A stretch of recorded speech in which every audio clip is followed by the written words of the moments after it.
Welcome back to Humans of Healthcare. I'm your host, Danny Mobley.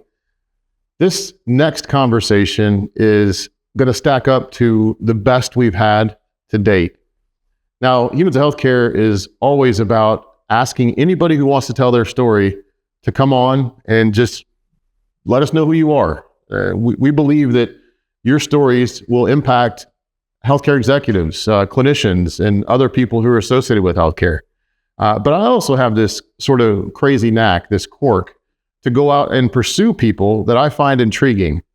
And so over the past 6 months, I've been a part of this rural leadership group. We meet every Friday. It's an amazing group of people. We get together, we say a prayer, we spend time lifting each other up. These are healthcare executives, other business owners, and sometimes we have some guests on, and you never know who's going to show up. One day, Richardson showed up. Anne caught my attention because she's got this great, thick New England accent. And also her strength shines through. Now, I've pursued a lot of people for this podcast throughout the past couple of years, and I reached pretty high. And I felt like Anne was one of those folks that if I reached out to, I might not be able to get the meeting because of who she's worked with in healthcare and how sophisticated she seems. But I took that shot, and sure enough, I think I was right, because when I reached out to her, she said, I haven't done a podcast in years. I used to do them all the time. And when you look at Anne and you look at her LinkedIn page, for me, it's like, wow, she's really a micro influencer. She's got over 25,000 people who follow her and 25,000 connects, however you look at it, on LinkedIn. And she's got great posts with great engagement. So I was like, maybe she won't. She actually started off by saying she doesn't do this stuff. But she said, look, let me get to know you first before I agree. So we spent some time getting to know each other. And then she eventually came down. She capitulated, came down to Florida. We went over here to the studio, got her on video. And I think it's a treat. When you think about Anne, we hope that you'll think about somebody who is an advocate for clinicians, doctors, nurses, anybody who works as a clinician, also as an administrator. She comes from the administration side of the world, and she has her MBA. She doesn't have a degree in nursing or anything like that, so she's technically not a clinician, as she'll tell us. But man, she's really, really good about bridging that gap between the two. She'll be an advocate for a doctor. She's an advocate for burnout. She's an advocate for making sure that people's needs are heard and that she is there for them in the way that Anne is there for people. And when you have Anne on your side, you feel like you can conquer the world. That's the best compliment I think I can give somebody. I hope that you'll see what I see in Anne through her conversation with us here next. Thanks for joining.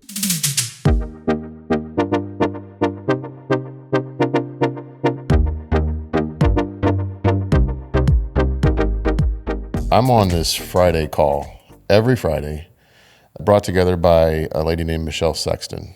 Michelle is technically an owner of a hospital management group.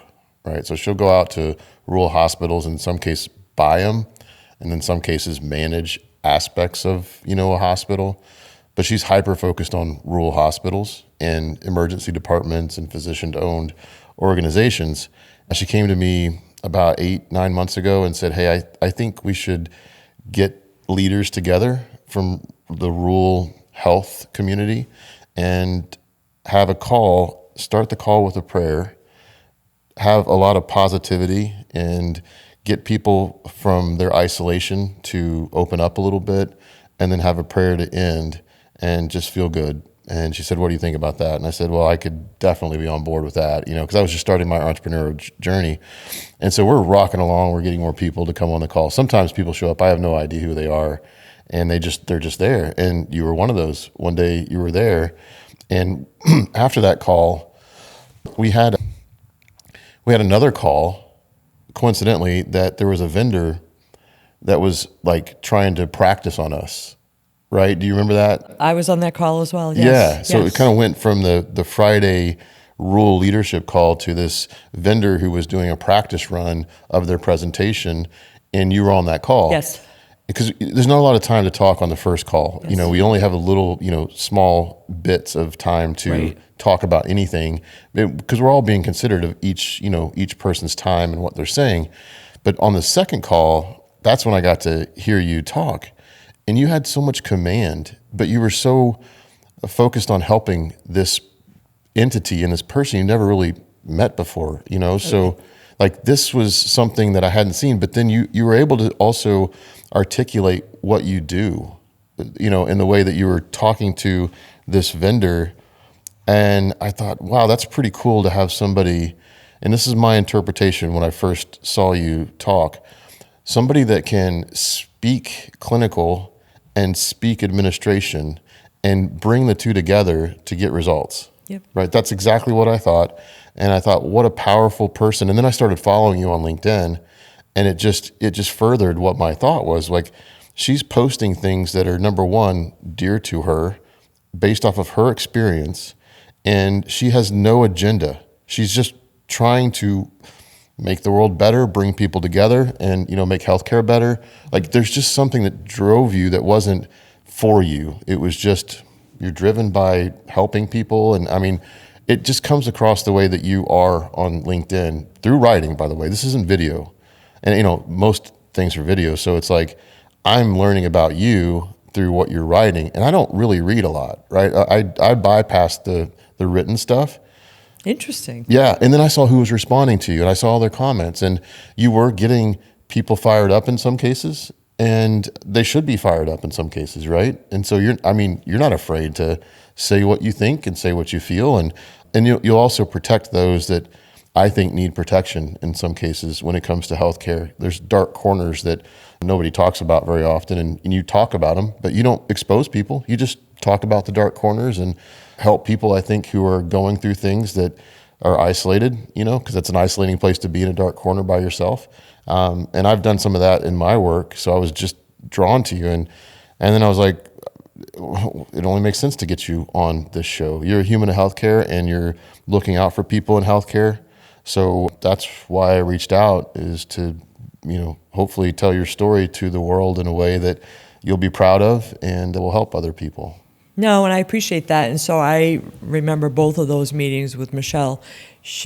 I met Michelle in a similar way that you did. Up until late last fall, one of the companies that I was supporting on the clinical side of things in surgery has a solution that supports their niches in rural hospitals, where rural hospitals, as you know, lack a lot of, they have demand for certain clinical services, but they lack the physicians, surgeons to be able to offer these services. So patients are either going without care, delayed care, or they're traveling very long distances. And some of it's care that they should be able to get in their own community. So Michelle saw something that I wrote and reached out to me and said, Ann, reach out to the CEO at this rural hospital. They could really use your help. And I did.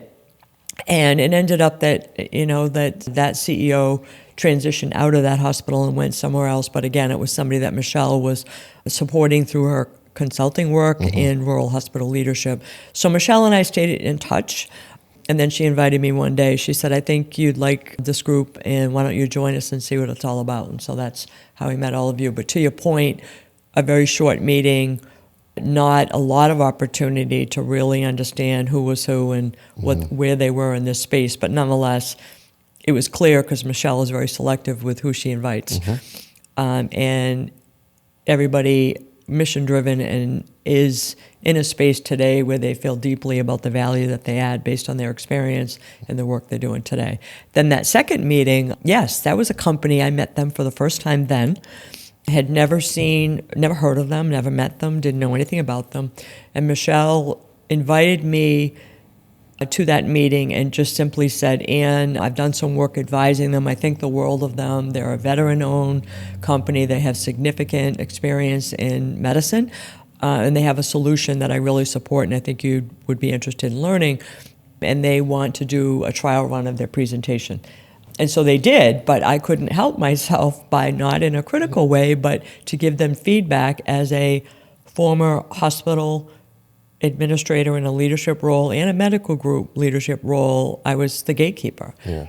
We were constantly being solicited by various companies with various solutions, but I was looking at it through the lens of today, there's more of that than ever. Yeah. But those of us on the inside have more work than we've ever had because we're leaner in terms of our administrative structure. And while I could see the value in their solution, the messaging was a little bit messy. Right. And so that's why I gave that feedback. Yeah. And I'm happy to say that I have met with them since several times. Oh, very good. And we are going to be meeting again soon because I've introduced them to other companies that I work with in the country, most notably in the Dallas-Fort Worth area. And we're talking about partnering with them to help them to be able to support more rural hospitals, independent physician practices and whatnot. And I wouldn't have met them if not for Michelle. Right. Because they do have a great solution. But like everybody with their solutions, the networking is important. And as I've shared with you before, I meet a lot of people that appear to have a good solution, but there's something not quite right with the team or something's missing. And so when I vet even a meeting that I'm going to take, now I've gotten smarter with how I use my time to say, okay, what's their value proposition that they think? Because sometimes they think it's valuable. I look at it and say, I look for a competitive advantage. How do they stack up to their competition? But I also look at their team. And sometimes if they're really good people with a great opportunity that's going to help a hospital, for example, or a physician practice, there might be a deficit in one of those areas, but that's where I am happy to help them because I want them out in front of those decision makers. It's interesting.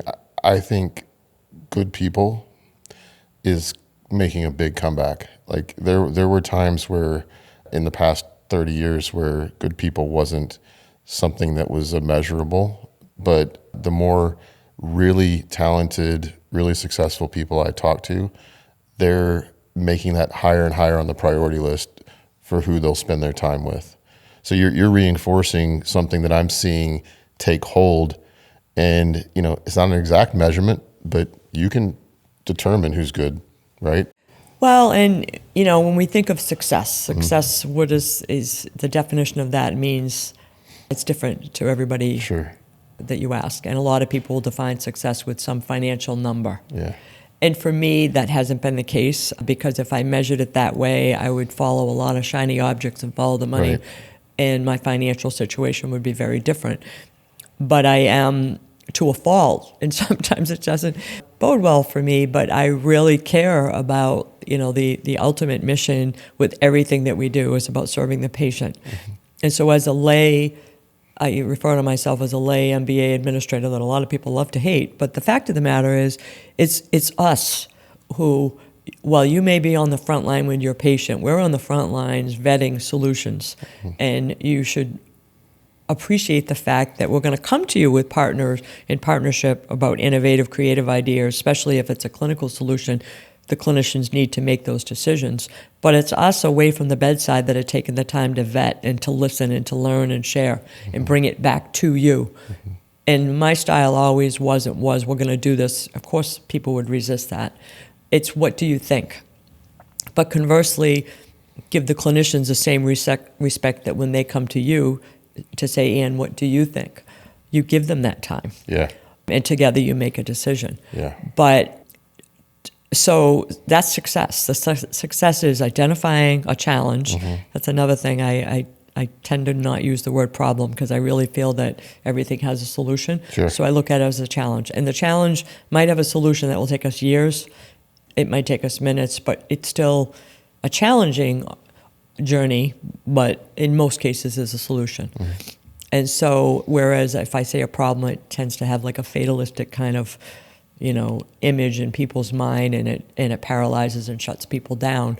But I feel that if we focus on clearly define what the challenge is, and we go out and we surround ourselves with a team of people to come up with solutions, it may sound simplistic. It's not. I'm not understating the work, but it's still worth it. Yeah. And that to me is a success.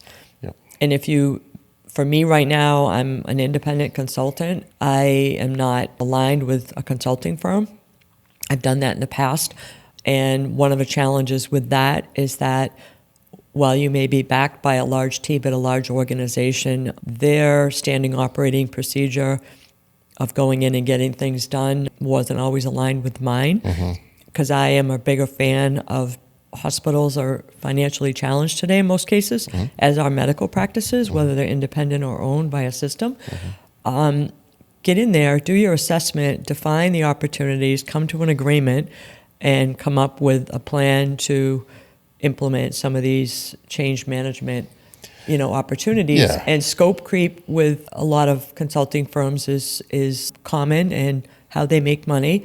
And I had a conversation once with a firm about why they were in there as long as they were, and I had to couch my words in a certain way because I could see that I was dealing with perceived powerful, influential people who had huge egos.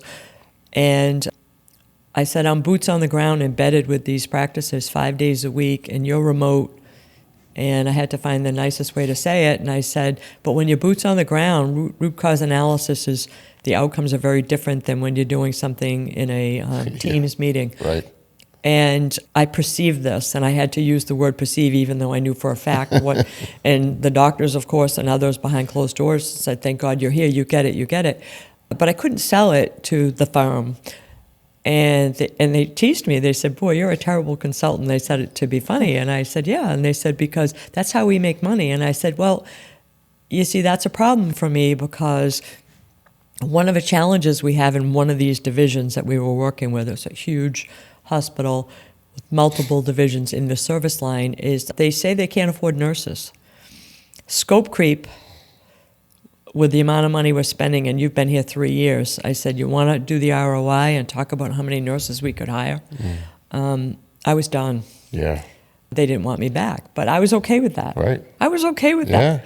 I was okay with that. Yeah, I said, how can I go in here and talk about, increasing workflows and doing this, that, and the other, when some of what you're asking me to say is not accurate? Yeah.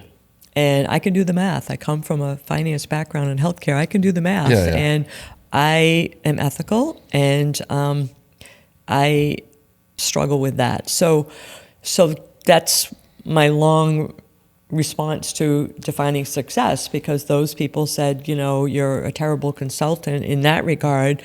I said, but you're defining my success as a consultant, how much money I can make, but I can't make money off the backs of nurses or a system that says they can't afford it because they're paying you. And shame on you. You should have a fiduciary responsibility to deliver something that we can do in 6 months, and you're in year 3. Yeah. That's what I was going to ask, like for the layman scope creep, like for my 24-year-old daughter who's a nurse, right? Can you kind of give some context to what scope creep might mean to somebody who's from the outside looking in? My interpretation is that it's a way for them to stay engaged and stay making money. And so they increase the scope of their engagement with the entity that they're working for. Is that fair? Yeah, and an organization, any business sector, but we're talking about healthcare. So you might have another, colleague that I know and work closely with. Their niche is very mission-driven organizations, federally qualified community health centers, for example, organizations that are focused on substance abuse, whether it's inpatient or outpatient, and working with organizations that have limited funding.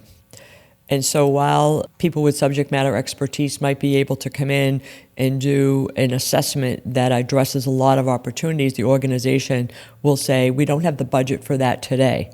So they use the 80-20 rule, and they decide, okay, look at our pain points and what we're going to solve for in the next 2 months, 6 months, whatever the timeline is.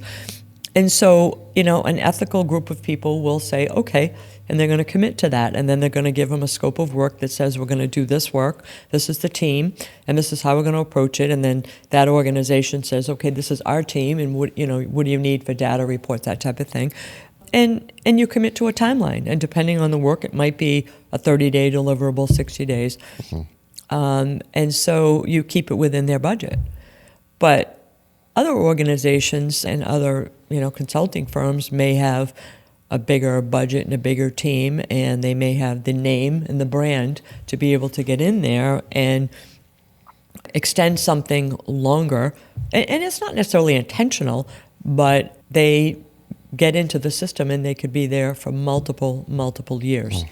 And maybe they solve some of the challenges, and maybe they do have an opportunity ethically to say, oh, well, while we're here, we discovered this. And so they may sell a solution on that. And that's not unethical. Sure. But But I feel strongly that in this particular example that I give you, which I have many, but that's one that stands out, is that we did have some solutions that could have been implemented in a manner that would have engaged the front lines better, because the front lines had a very negative opinion of this group.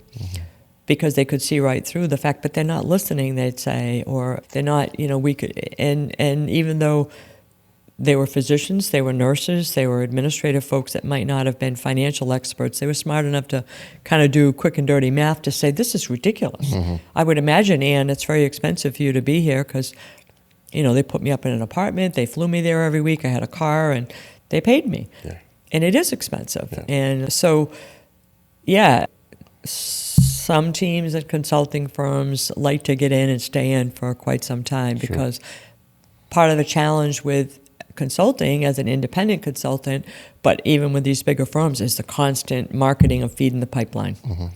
And so when you can get in the door and set yourself up and, look at that, revenue that comes from a long-term engagement, not to say that they're not doing good work, because most are, but occasionally I perceive the inefficiency. And sometimes that's the irony with a consulting firm. It's like, wait a minute, you're here to talk about workflows and, increasing efficiency, turnaround time, and ROI, but sometimes the most inefficient, expensive process and all this are the people that are coming in that you're paying that could be and should be doing it in a way that is more cost effective for the organization.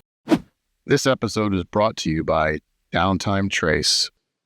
In the world of medical imaging equipment, downtime is costly.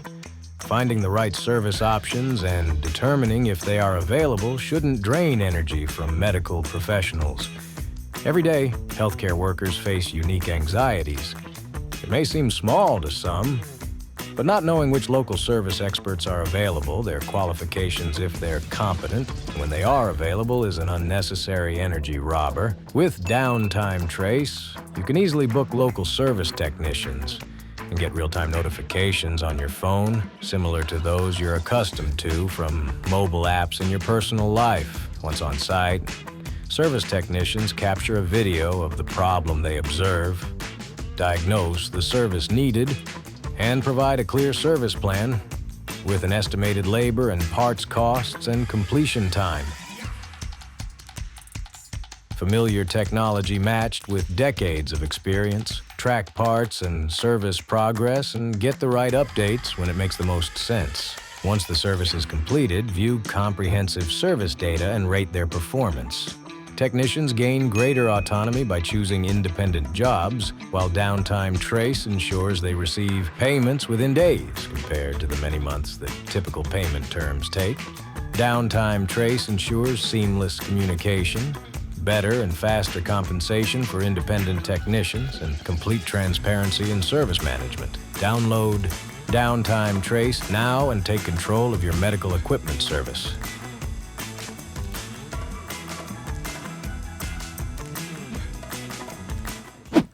Yeah. We talked a lot last night, and that's the first time I've ever had somebody come to the studio the night before and have dinner, and it was really nice to spend time with you. And we told a bunch of stories. We had really great conversations.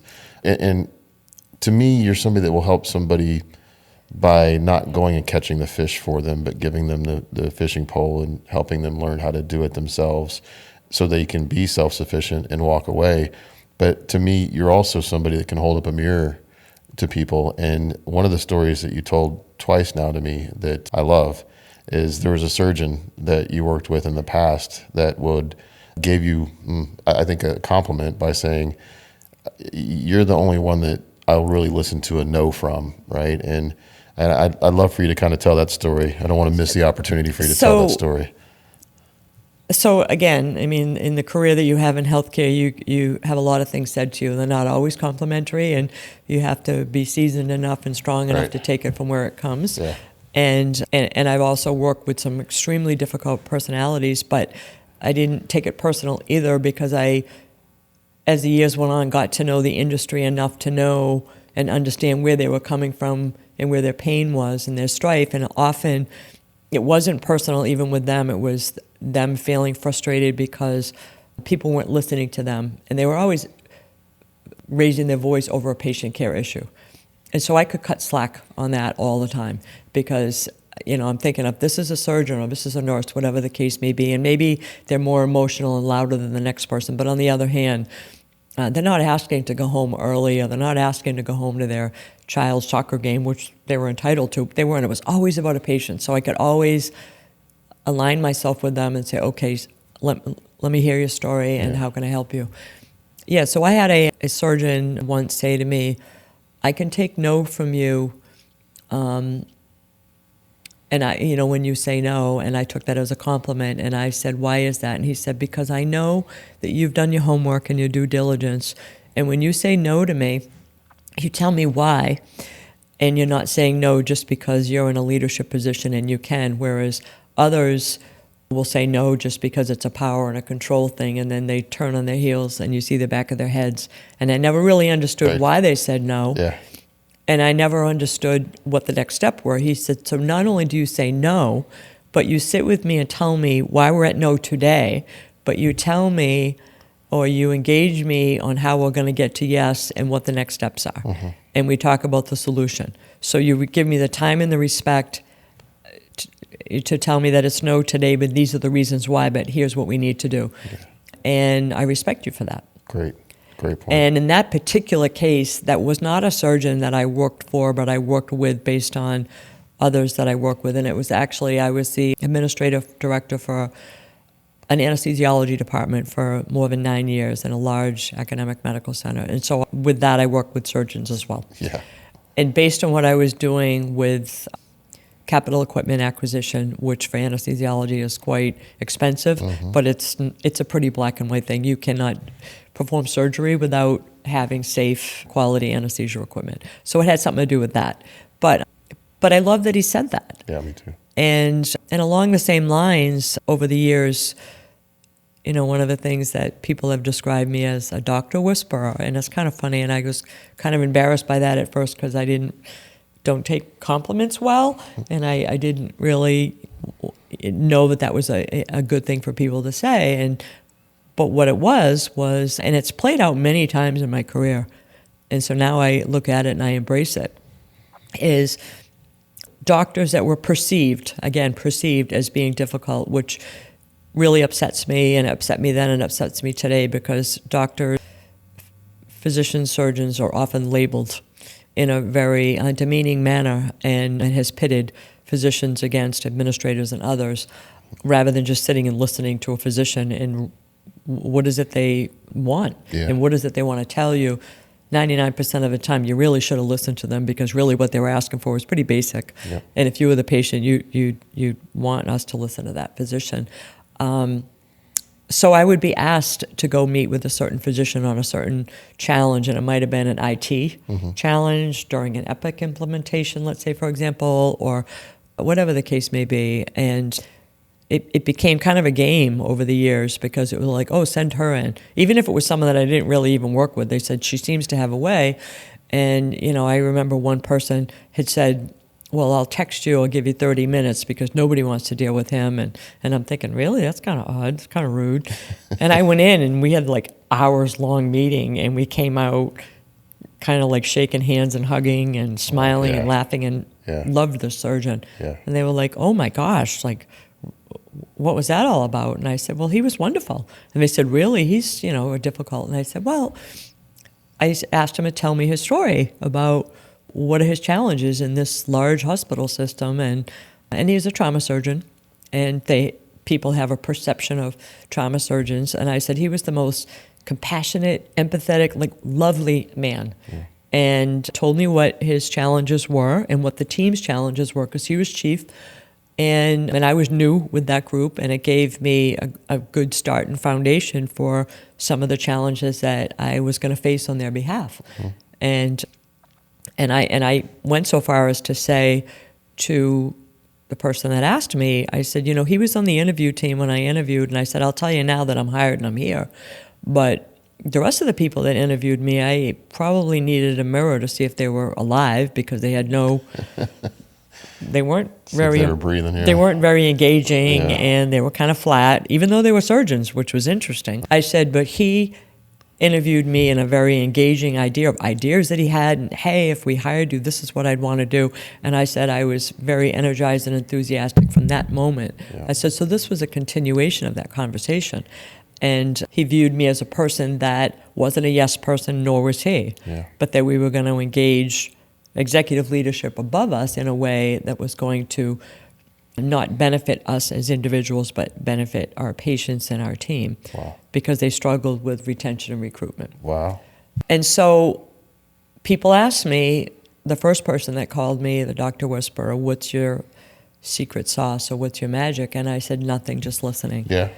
And I said, you don't get to be in, these positions without having experience, and that's where I am a stickler for people who really need to have experience in these settings. Yeah. Not just management experience and change management training and all that I did have, but experience in leading physician groups in whether it's outside of a hospital or within a hospital setting, because you know what questions to ask, and then you just sit back quiet and listen. Sure. And today, that's more important than ever, and Yeah. that's what brings me to why I'm concerned about Yeah. healthcare today, is because I often felt like I was on an island alone, in that early in my career, my first leadership position was in anesthesiology, and I sat amongst colleagues where I was excited and had innovative, creative ideas, always was thinking out of the box. And everybody rolled their eyes, and they were like, oh, God, here she goes.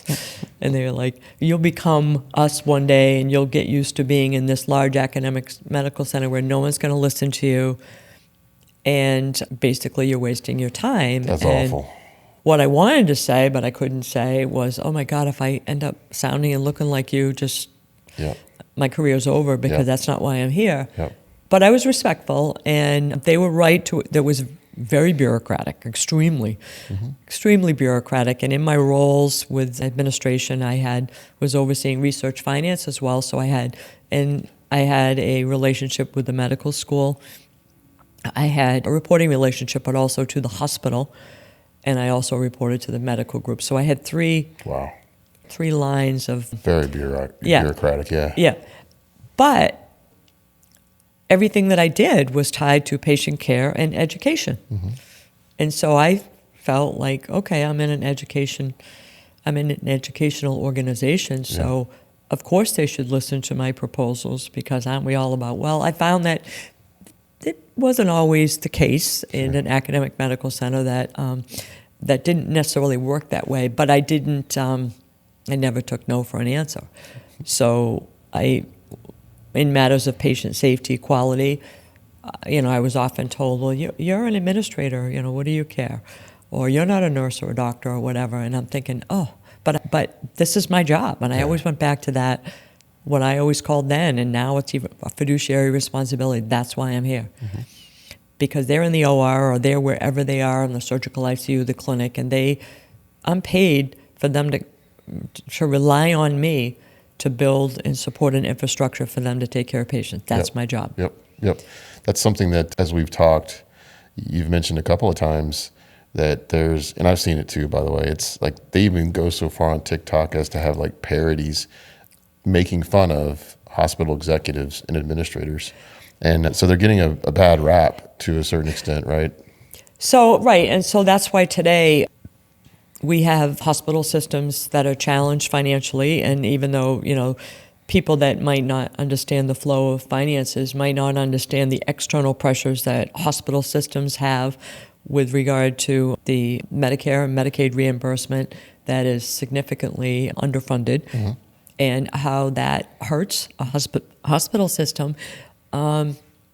And certain regions of the country and certain regions of a state and certain hospital systems are disproportionate with how many Medicare and Medicaid they serve. And I think the statistic is, if you serve more than 60%, you're in the red as a hospital, and there are some hospitals that are serving as much as 70%. Wow, yeah. So, you do the math on that.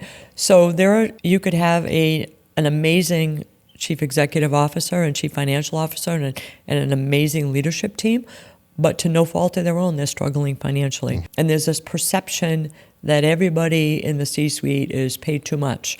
And that isn't the case. There are, some extremes, very much so.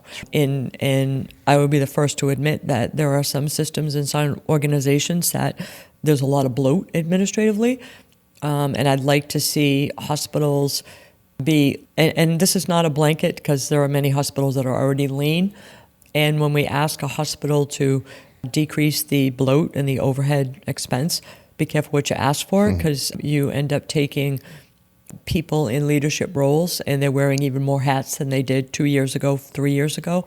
So the span of control is expanded to the extent that you have good leaders. And I would imagine if I was in a hospital today, I have just as much passion and wanting to be hands-on, embedded with the clinical teams, making a difference, coming up with creative and innovative ideas. But if my span of control back in, years back, I was in anesthesiology, but then during a lean time, they asked me to take on OBGYN as well. And so at one point, I had anesthesiology where we were in 4 hospitals, OBGYN we had satellite clinics in 5 hospitals, but they weren't the same hospitals. So if some were overlapped, but it was about 8 hospitals. And I was constantly driving from one place to another and going to clinics, going to inpatient. And it was a lot. But we didn't have an administrative structure where I had management below me that I could delegate to, not to the extent that I needed. So I was very hands-on. The positive is I learned a ton. Sure.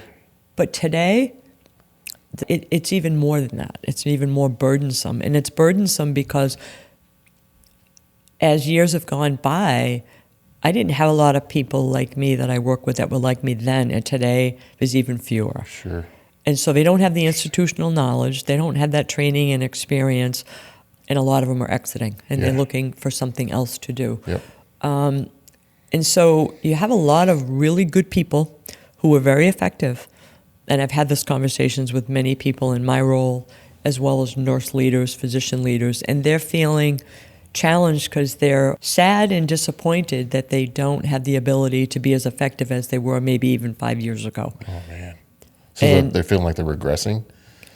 Well, because the bandwidth is such that they just can't keep up. Yep. And so when people like on social media like to write about, as you just said, about leadership and whatnot, and they make these blanket judgments and demonize people in leadership roles like myself and others, it's not helping. Right. And so we have a tremendous gap. I always refer to it as poorly led organizations. And the reason I say that is because some organizations are led by wonderful leaders, but they just can't be everything to everyone because the bandwidth is so extreme. So, but if you keep blaming the leadership with a blanket, demonizing CFOs, people love to hate CFOs. And I'll say this, CFOs have a boss too. And I've known some tremendous, effective financially CFOs who were also really good people, who when I was challenged in that academic medical center I first spoke of, guess who was the one that would come to me and say, you know what, you bring up a good point, can we meet? And came to me to be educated on the clinical side and how a decision they might have made corporately, how it was going to affect us clinically, which you can always tie back to the finances to say, look, if you make this decision, it's going to impact us in the operating room, and this is how it's going to impact our volume, which it's a CFO. They can do the math to know that it's going to affect the finances, but more importantly, it's going to affect access for patients. Sure.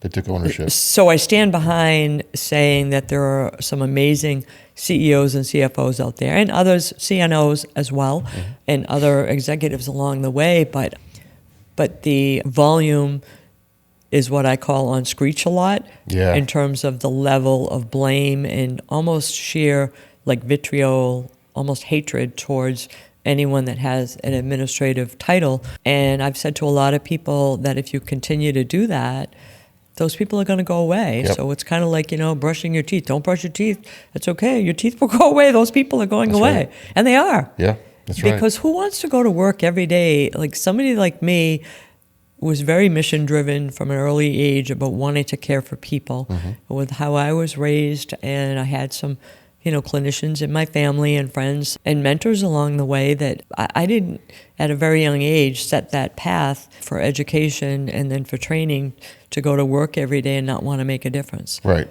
Yeah. And no one wants to go to work every day and be blamed. But then that also brings you to why the moral injury that we have today amongst, I refer to it as care teams so that I don't unintentionally eliminate somebody, but because care teams are not nurses, surgeons, doctors, they're radiology technologists, they're the administrative people that do the scheduling. There's a ton of people that represent what I call a care team that create the access points for patients and manage patient flow and their navigation journey. But you do need people in leadership roles to be able to direct them. In my case, it's a strong word, but to love them and care for them in a way that they feel respected, and that if they have a breakdown, whether it's, they're emotional, they're angry, know their journey enough to understand why they had that and not punish them. That's exactly right. I think too, so I draw parallels between entrepreneurship and business to executives in hospitals, and that, I'm taught that free days are really important for me, and finding my unique ability is really important for me as an entrepreneur to be successful, right? And I think about them too, administrators in hospitals, if they don't take care of themselves, meaning outside of work, but then also when they're in work, using their creativity, using the things that have made them successful. If they don't have time to do that, like we talked about, like if they don't prioritize that somehow, then they're not going to be helping anybody, including themselves, and they'll get run down, and and then they're just doing daily activities. And how can they prioritize what they're good at when they're, people are just coming at them all the time, Well, and I often write about this as well and say this, is that, and I say this respectfully, is that people at the top in healthcare organizations, and organizations, it may be independent practices, it could be a hospital system, a standalone, entity that provides, healthcare, whether it's an ASC, standalone imaging center, especially hospitals, it's very lonely. That's a very lonely place to be, because no matter how good you are, the general public has no idea, your journey and what your day-to-day life is. Yep. And then in certain parts of the country, in certain states, it's really difficult to recruit. And so if you're a CEO, you're not unintentionally settling, but you often are in a situation where you can't recruit the leadership that you need, or you think you found someone and they don't stay. You have leadership that comes in Monday through Thursday, they fly out, they go home, and their family doesn't relocate, and so this turnover is high. So it's lonely. And so those people are, as they retire and leave the industry, I worry about the people that are going to come in and backfill, because as much as there's something to be said for bringing in fresh ideas, and there's a lot of that, running a health system, if we talk about hospitals, because that's mostly my background, it's not for the faint of heart. So these people that think, we need these young entrepreneurs to come in and so forth, maybe they come from outside of the industry, but they were more than likely a CEO or some executive in another industry that they turned around, and they have some experience. But it's difficult. The other challenge that we have is in hospital systems where, like in nursing, for example, 5-6 years ago, before COVID, you wouldn't have had a new grad nurse coming in and being in any kind of a supervisory role or being charge nurse, whereas today you have new grads that are doing night charge on a unit in 6 months. They save a statistic for new grad nurses within the first 2 years of them leaving what I call clinical medicine, meaning they may do something else in nursing, but they're not direct patient care providers, is 50% in 2 years. And part of the reason for that is because we're losing what I call the middle. The trained nurses that formerly were there to do precepting, mentoring, and proper onboarding, a lot of those nurses have left. And then on the other end of the spectrum, you have nurses that are retiring and retiring early. And so that's a challenge. But then the trickle for that is that affects obviously patients, but it affects other nurses, but it affects physicians, hospitalists that typically rely on that stable nurse workforce. So So I mean, so the like I said, the thing that I really get concerned about is the anger that's often disproportionately placed with a blanket judgment against all leadership in health organizations, that there's some level of lack of compassion and greed and so forth, when that's really not the case. Yeah. Like in any industry, there are bad actors. Yeah. And I will also say this too, and I have a lot of people, as you know, reach out to me, write and tell their story. Most of the people that write and tell me their story are physicians and nurses, although there are pharmacists as well, and there are social workers, and then there are administrators. Yeah. And on the clinical side, I already know the answer, but I ask them, what's the background of the person they report to? And it's always a clinician. Yeah. Always. Yeah. So when a nurse writes to me and talks to me about an inappropriate work situation and high turnover and the inability to recruit, the person in that position that is creating that culture is a nurse. Oh, wow. And the same thing with physicians. Yeah. So, and I know that to be true. I mean, some of the best people that I've worked for and worked with were physicians and also non-physicians, but also some people that were outliers, that were not appropriate leaders and did things that hurt people, Yep. myself included, and hurt patients, were doctors. Yeah. Yeah. So there's no Yeah. rhyme or reason. We can't say, well, Yeah. And so Yeah. I say that because there's a lot of people that feel that only clinicians can run health organizations. What I'll say to that is that's not true, but I grew up in an era where we had what they call the triad, and so you had an administrator, who in my case I was non-clinical, but some were, but I was non-clinical, who was partnered with a physician leader and a nurse leader, and I love that. That is cool. Today it's not that. Then they switched to the dyad and took the nurse out. Why? So, in the last 5 years, I challenged that with a leader, and they quietly said, yes, we agree with you, but don't bring that up to the CEO. He doesn't agree with partnering with the nurses.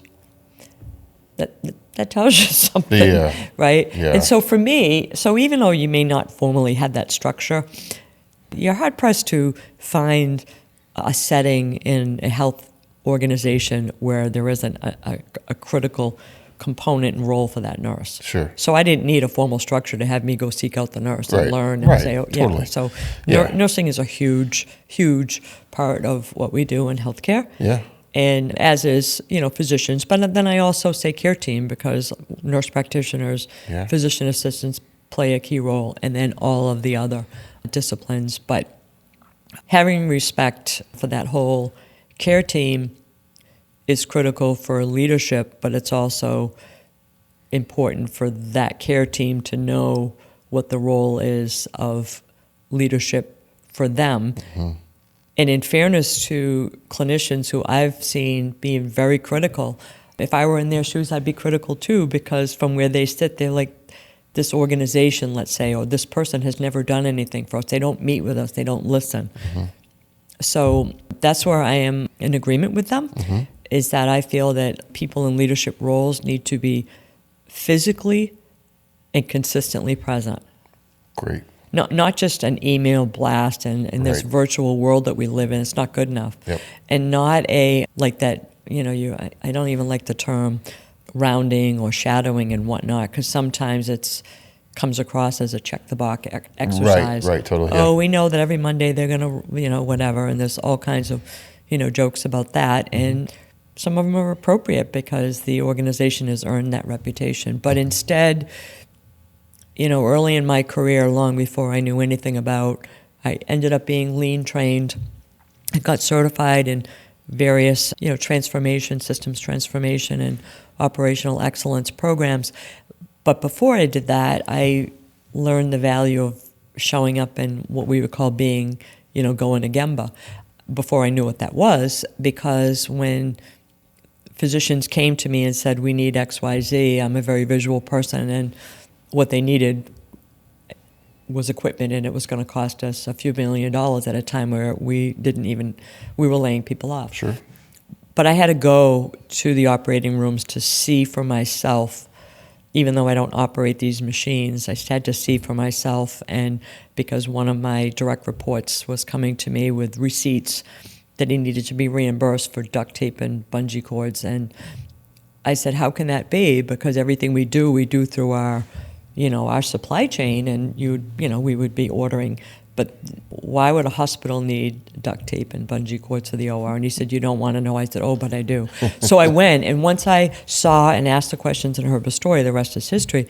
But the point was, from then on, I put scrubs on and sneakers and be consistently present in the OR on certain days, but not with any kind of schedule. But every day I floated through in my professional attire, to check in. The CRNAs, if they needed to meet with me, they couldn't leave the OR. Sure. Right? Sure. The doctors very rarely could. Sure. My chairman of the department. That's where I went. And my office was in the medical school, so it was always easy. And sometimes I would just have like a sticky pad in my hand and a pen, and they would always say, oh, we knew you were coming. Could you check on this? And it would be, basic things. And then I would have lunch in the break room with them, and that's where I would get to know the surgeons better. And to me, that was where I learned. Yeah. But then being in the operating room on days that I would go into cases, I would learn a ton because Yeah. I would see the labor distribution. So when the anesthesia techs and others would come to me and say, we need a raise because we do X, Y, Z, or, CRNAs were always lobbying to hire more, I would really understand the labor distribution of even the most, what would be considered a routine case for an infant, how many people that it would take to take care of this child. But I used to take call as well, and it was a level 1 trauma center, so our call was 24 hours. Sure. But I would stay in-house overnight awake because I wanted to be with the first call attending for anesthesia. Sure. And I did the same thing in the surgical ICU and the ambulatory side too, to really, and that has stayed with me ever since. Yeah, that's a common thing. The people that I admire are telling the same story about they got most from being in, like working in the environment, and they would sometimes sneak into them, like some people, and they just made it a habit to go into the field and work. Well, and for me, because I have many stories about this, but as an administrator and a non-clinician, I could never care for a patient. But I was in the OR, unexpectedly a runner many times, because we would have a critically ill patient and I would be the runner for blood. Now, I wouldn't type and cross, I wouldn't do anything, but I was that extra pair of hands, and go run, boom, go pick up something. They ran out of lactated ringers in the room, boom, I'd go get, so those were the things I could do. Yeah. But I was learning so much because I also was a person that, on the supply side, that all ran through anesthesia, so I could really see, I was never one who was an armchair manager who questioned, why were you spending so much money on solutions? No, it wasn't that, but I really understood just how people worked. Yeah. But also, I wrote a story once, and not too long ago, that is still fresh in my mind, of going to the OR on a planned day. They knew I was coming, and being in the holding area where we prep patients before we bring them in, and usually that's where consent is obtained for both the surgeon and the anesthesiologist. And it was a little boy who had had multiple surgeries for a crushed hand, a hand injury, and they were trying to save his hand. Ultimately, they didn't, and they were using leech therapy for his hand. And he was in the holding area with his parents, but they don't let the parents into the operating room when they anesthetize them. Sure. And so even though he was a strong, smart little boy, he looked at me and wanted to know who I was, why I was there. Don't touch me, because he had been there enough that he knew who the nurses were, he knew who the surgeon was, and he was very adamant about, I don't know you, you're not part of my team, basically. Wow. Don't touch me. I said, okay. I'm not here to, I'm just, and I think he was about 9 years old. I had to explain to him why I was there. But in a way that when I did observe, I never wanted the patients to think she's observing this team because they're doing something wrong. Uh-huh. So I would usually blend in with scrubs. They would think I was a nurse or something. And I just would remain kind of quiet behind the scenes.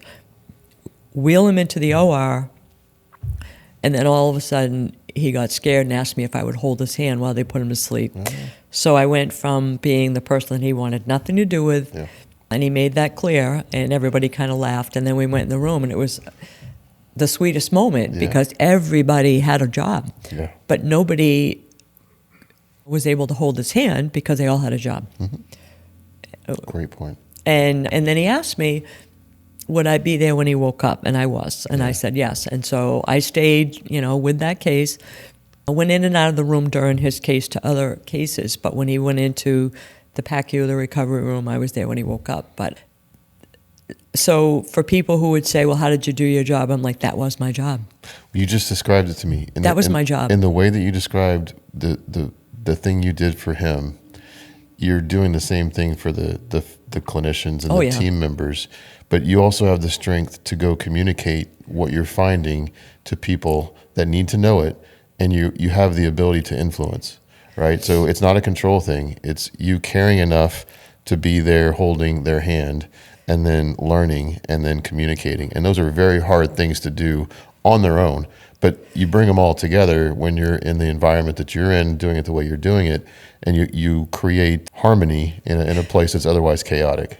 So and the thing is, when I'm a stickler for saying consistent physical presence, trust and respect is earned, and I had that in all these areas. I mean, in recent years, like for you're in a leadership role and you have people that report to you, but there's obviously adjacency. You'll have a certain clinical area, but clinical areas, although people may view them as being siloed from a management perspective, they interface with all kinds of other clinical areas. And so I always took pride in getting to know those other clinical areas because that's the patient's journey, right? Yep. So whether it was laboratory medicine, radiology, and imaging, and all these various areas. But I could walk through an area, and this is the other thing that I've always been a stickler for protocol. I might work in a hospital and have leadership authority over a particular area, but I always respected the space in which the clinicians worked. So I would never go into an office. I would ask permission. And people would look at it and say, oh, you're our boss, of course. And I'd say, no, this is your workspace. And, and I respected that. So if I was walking through, and I could think of this like oncology infusion area where patients are getting their chemotherapy, those nurses didn't report to me, but all the other adjacent clinical disciplines did, and I worked with them. So of course I got to know them. But if I walked through, and I did this often, and I would see a patient that they were just lining up for their infusion, and I could see the patient was cold. I knew the nurse at some point was going to go get them a warm blanket, but we didn't even have to exchange words. I would just go to the warming unit and get that blanket and put it on, and the nurse would just look at me and say thank you. It wasn't me doing that I was sending a message that was criticizing the nurse. It was, how can I help? That took 2 seconds. Right. 2 seconds. But it's being so in sync with the needs of patients as an administrator that I do feel is unique. But the only way that I was able to do that is to be there every day to know exactly what was needed. And I'll share this funny story. It's kind of a funny story, but years back, I was doing a project for process improvement with a team on discharge planning. Every hospital is challenged with discharge planning, getting patients out sooner. And so I did a project for weeks on end with the hospitalist team. The hospitalists were employed by the hospital, and every day I would round with a hospitalist. Now the hospitalists, there were several that were working on any given shift, but every day I was assigned to one for a period of time. And so there were times that I showed up and I was dressed professionally as I am today, and then there were days that I was in scrubs. And one day, one of the hospitalists said to me, he said, could you do me a favor and let's do this again tomorrow, but wear your professional clothes and not scrubs. And I said, okay, why is that? And it was funny. It became this kind of like unscientific study. He said, I got to tell you, he said, the days that you round with me that you're dressed professionally, even though I would always introduce myself to the patient because I never wanted the patient to see this professional person and get worried and think this doctor must be doing something wrong, that he or she has this person with them. Like I didn't want them to think that there was a quality issue and I was checking up. And so I would often introduce myself, and depending on how the conversation went and I felt comfortable, I'd sit with the patient. And I'd sit on the edge of the bed, and I was always respectful, and the doctor liked that. And this doctor said, you know, the patients that I've had difficult getting compliance from, and one example was this patient was a frequent admission, and he really needed to go to cardiac rehab, but he was not consenting. He said, I got consenting because he gave you consent. He made eye contact with you when he was asking your opinion. I couldn't obviously have the liability of opinion. I just told him that I respected the physician's opinion, and that with his wife, I said it might really support your family at home if you would all, come to an agreement. And he signed and consented. And he said, whereas when, this is what's sad, he said, on the days that you wear scrubs, not that they don't respect you, but they don't look at you the same way with authority. Sure. And I found that interesting but sad. Yeah. So I said, okay. And so it was very, very interesting. Yeah. But that comes from being consistently physically present, where I did it so much over the years, like in the operating room with anesthesiology, and I've done it in clinical settings where people will come up and say, when are you going to come work with me? Yeah. So in a large organization, there were obviously many cases and many patients, and so I couldn't work with everybody, but I love the fact that in some cases it was medical assistants at an ambulatory, will you come work with me? Yeah. And when are you going to come to, my area? OBGYN, I did that frequently, and I felt like I'm doing something right, because when you're in a busy area, you can't be a person that's in the way. Yeah. And nobody wants that. Yeah. And somebody asked me that recently. They said, well, didn't you get in the way? I said, no. Yeah, said, I know the setting enough and the flow Yeah. to know how to not be in the way, but I also made myself useful. Sure. So, like, for example, I worked in a leadership role in a breast center, and in order for me to better understand turnaround time with, like, biopsies, stereotactic biopsies, I was in scrubs, and I was a person who held the hand because that's all I could do. Yeah. Right? Yeah. Oh, yeah. They appreciated that. I'm sure. They appreciated that, and the patient did not know who I was. Yeah. They probably thought I was a nurse or a medical, and that was okay. Yeah, totally fine. But I was there to learn, and Yeah. I was there to see how they turned over that machine, how they sterilized it, the turnaround time for the patient getting in, prepped, and the patient coming out. You saw it. You went and saw it. But that was how I was able to be effective, to say, this is what I saw. So the team knew why I was there. They knew I wasn't there to hold hands. Sure. But while I was there, I made myself useful. That's right. Because if I didn't do that, it would raise a red flag to a patient, which I never wanted to do. Yeah. So I wasn't dishonest with the patient. I would give them my first name, and I'd say, I'm here to comfort you, and would give them a warm blanket and hold their hand. Yeah. But you're also signaling to the staff. It's a signal to them, right? Like, you're there, you're involved, you're making yourself useful, but you're also observing. I mean, that's a really interesting dynamic thing that you do. But I also became known for, and in the same organization, an elderly woman came in to have a screening mammogram that turned into, she needed to have a diagnostic that turned into a biopsy because they found something, and she was alone, and she was petrified. Yeah, I bet. And I brought her into my office after the first and sat her down, because I happened to be there, which was rare that I was ever in an office, but I happened to be, and I shut the door and I comforted her, and I had the staff put her appointments on my schedule so that when she came back, she didn't have to be alone in the room. Wow. And That's great. And she loved it. Yeah, I'm sure. Makes it worth it. That's what worries me, though. I don't think a lot of people have time for that today. I didn't either, but I made time. I think people want to. They do, and that's my point of the people that are like me that are challenged, because if you go in and you can't be that person, and you see suffering and you see loneliness and you see not just among patients but the staff, it gets hard. Yeah.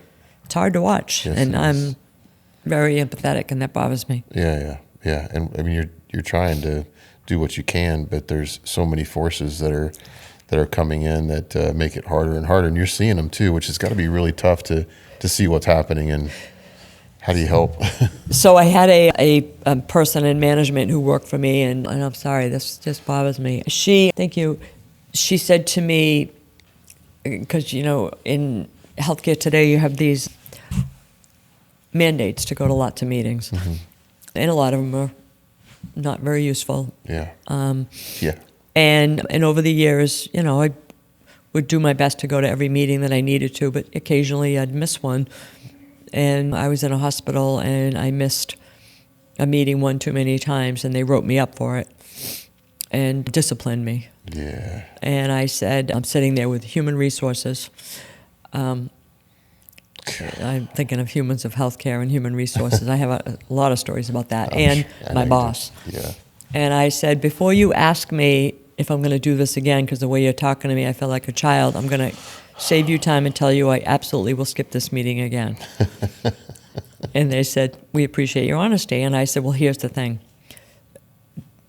What always has prevented me from going to a meeting, it's not that I made a habit of it and I wasn't rude and I was very respectful, is a patient care issue. So if somebody texts me, pages me, calls me or whatever, and we have an access issue, we have a problem with a patient, family, whatever it is, I'm always going to go to that because they know that I'm that go-to person that's going to help them. Yeah. And if it means that I miss a meeting, I'm going to do that. Yeah. Good for you. Good for you. And example. And so, one of my managers said to me when she knew the stress level was so hard in this hospital, Ian, go out in the hallway and find a wayward patient or family member. And what she meant was you go to these hospitals and you see patients that are lost, right? Yep. And they might come in the front door, and even a well-intentioned hospital might have volunteers and others, but they're busy. Yeah. They can only address one patient at a time. So you'd always, you wouldn't have to walk far before you'd see an elderly person that should be in a wheelchair, someone with oxygen, whatever the case may be. And that was kind of like their joke, but they meant it. And that was that, and those would be the highlights of my day. Because I'd be on my way to, walking fast. And I would sure enough see people that look lost. I'd ask them, but I would never direct them. I'd take them. Yeah. And I would sit them down if they were going in to have a CT. It usually was imaging because my office was near imaging. And, an elderly man I remember was like this, and I was like, okay, he's having his carotids done because he's like, could barely speak and tell me what he's having. So I turned around and I went to cardiology and went to the vascular clinic. I figured it out. And he, how did you know? And I pretended oh, I just had a feeling. I knew you were coming. And he felt so special, but I was, just kind of, looked at his cues, his visual cues. And but the point is that meant so much to those patients and their families, or some of them weren't accompanied by somebody and they really needed help. But at the same time, it's like, it was like, that's why I'm here. Yeah, it meant something to you too. And I heard a story one time where strangers are walking in a crowded New York street and somebody drops something and somebody picks up that thing for that person, hands it to him, smiles at him. And the people who were affected were the one that picked it up and handed it back, the person that dropped, and then all the people that were watching, their endorphins went up and everybody felt something about that experience and walked away feeling better, like they felt better. And so that you do that, it's you, it's the people who saw you do it, it's the person you're doing it for. It just, those gestures mean so much, and you're concerned that they're not going to be there as plentiful in the future if we don't kind of take the time to realize and talk about these things more often. And you got to focus on it if you want it to be better. Well, and the message that, the staff that I directed appreciated and respected was I told them, they said, we can't believe that you go in a room with a patient or that you bring them in your office and comfort them or sit in the waiting room with them. But for privacy reasons, I would take them out of the waiting room to have a conversation because if they were emotional or something was going on, you wanted to give them their privacy and treat them with dignity. But I said, you understand that you can do the same thing. Don't ever have to ask my permission. Right. And if you're late because you're walking in the door to come into work, you never have to explain to me. Yeah. I know who you are as people, and I trust your judgment. And I had this woman one time, I was coming into work, and she had a son with Down syndrome, and he had this red ribbon, and he was playing with this ribbon outside, making a tremendous noise, and he was really, really stressing, didn't want to go into the building, and she was struggling. And she was an older woman, and I asked her if she needed help, and she said, he was a cardiology patient and he has routine blood work and he gets very afraid, but this is his ribbon and it's a comfort to him.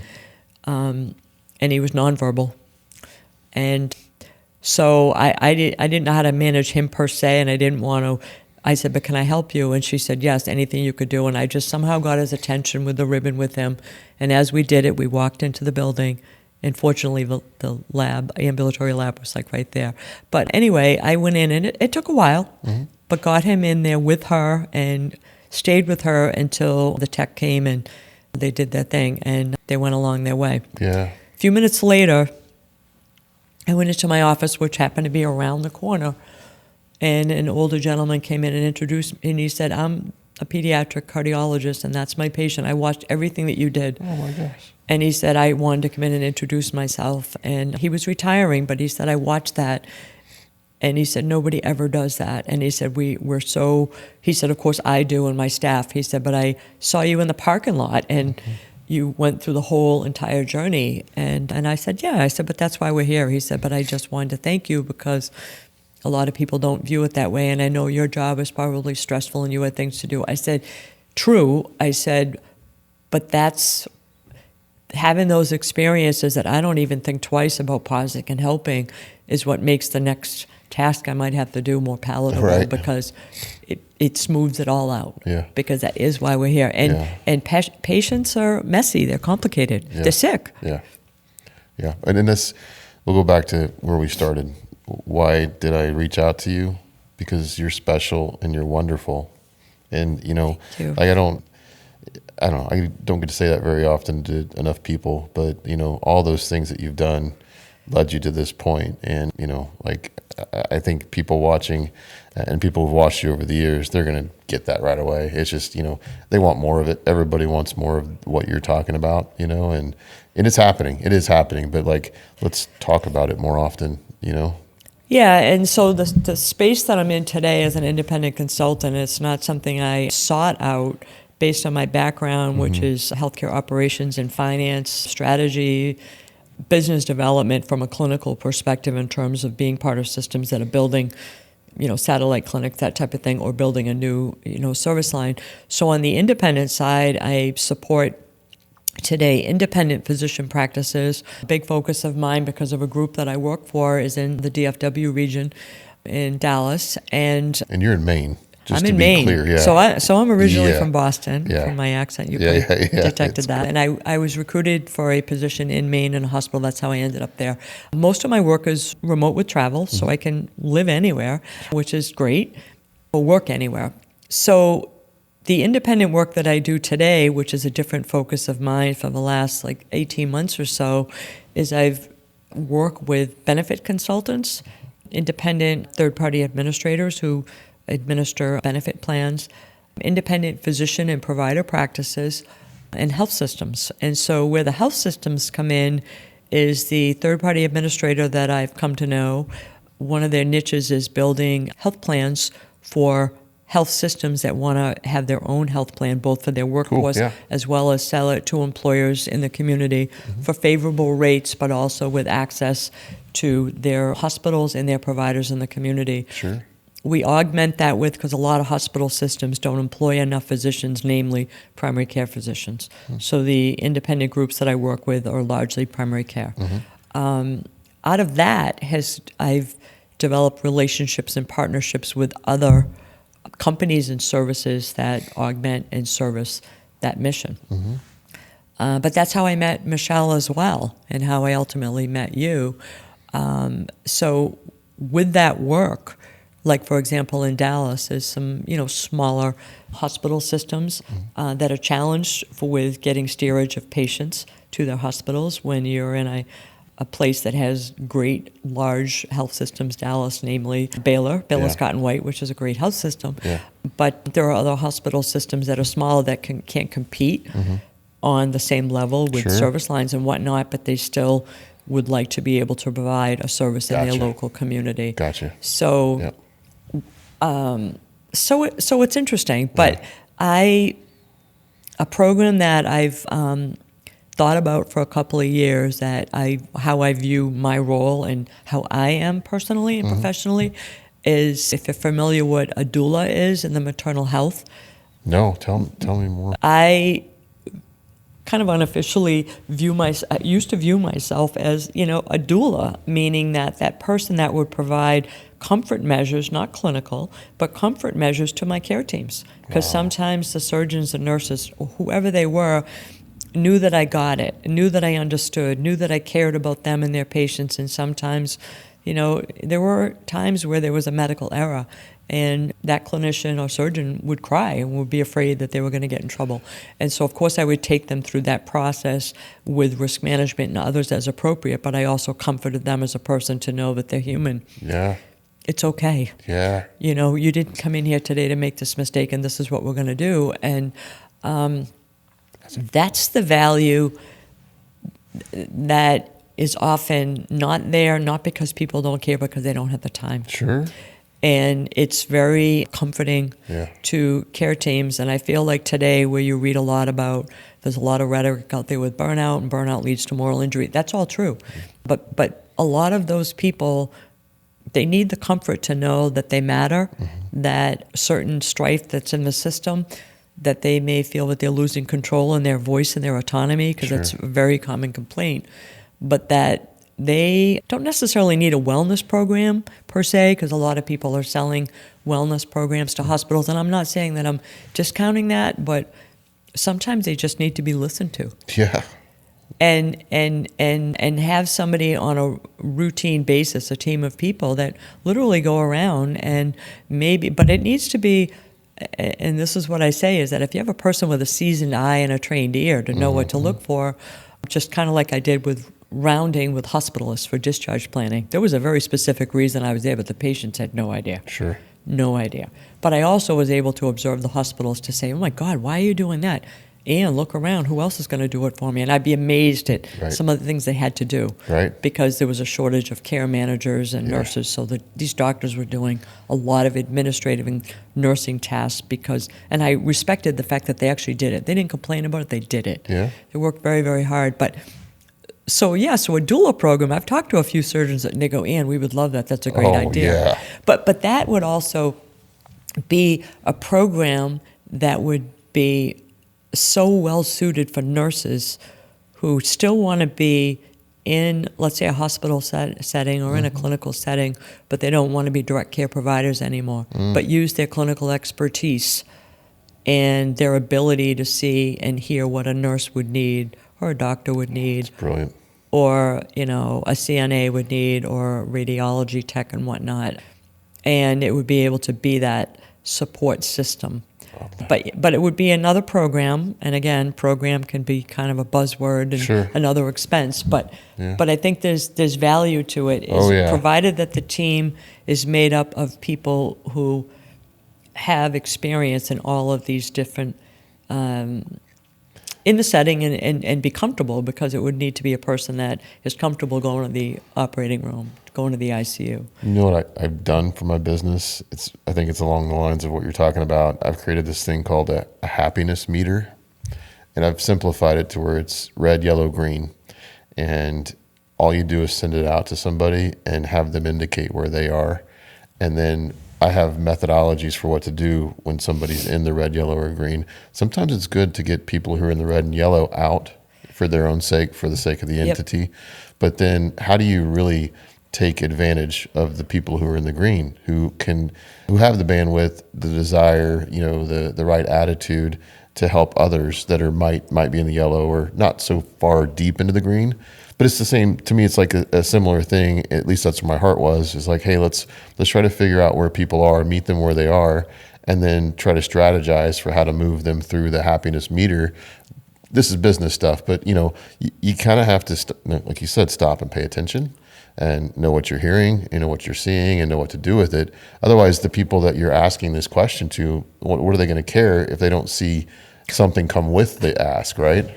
Right, yeah. So my thought would be a program like this, and why you need people with experience, but also people that, because of their experience, have earned the respect of people in executive leadership where they would listen. Yep. So in other words, if it wouldn't be just enough sitting and holding handle, let's say, of a nurse who's like, day in and day out, we deal with this, nobody's listening and so forth, but actually a person who's going to do something with it. So now you might say, well, that nurse in that unit has a manager and so forth. Well, let me tell you, some of the most taxed people in a hospital are if you look at vacancies, nurse managers, a ton of nurse managers vacancies, directors and so forth. They're very difficult positions to fill because they're very difficult jobs today more than ever. So this would be a program that the people that would be in this program would support those people. So in other words, it wouldn't just be, because you wouldn't want to create a gap between the leadership and the front lines, because then that's, we already had that today. This would be to try to be a catalyst to try to bring people together. And it would also be the person that would support someone like me and my colleagues that I work with over the years to say, look, I know you go to meetings all day, tell me what you think and what's going on. But it almost sounds a little Pollyanna in a way, because a lot of organizations are considered what people often say aren't psychologically safe. So there's a fear factor of sharing.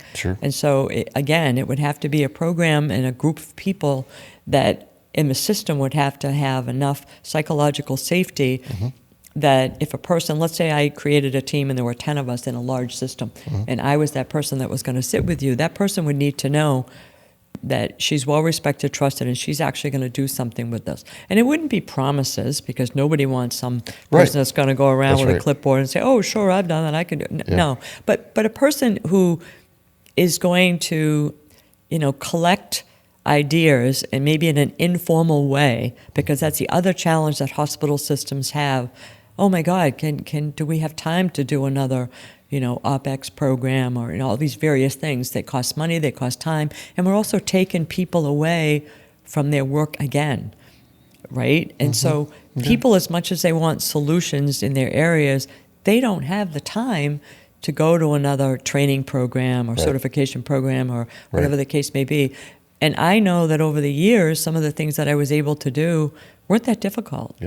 But today, the human side of things, because I've been there, you're so paralyzed with the demands that even what used to be simple and might have not taken a lot of time, even a few years ago, today is such a heavy lift. And the emotional strain on people, when we're like that, sometimes you feel like you get nothing done.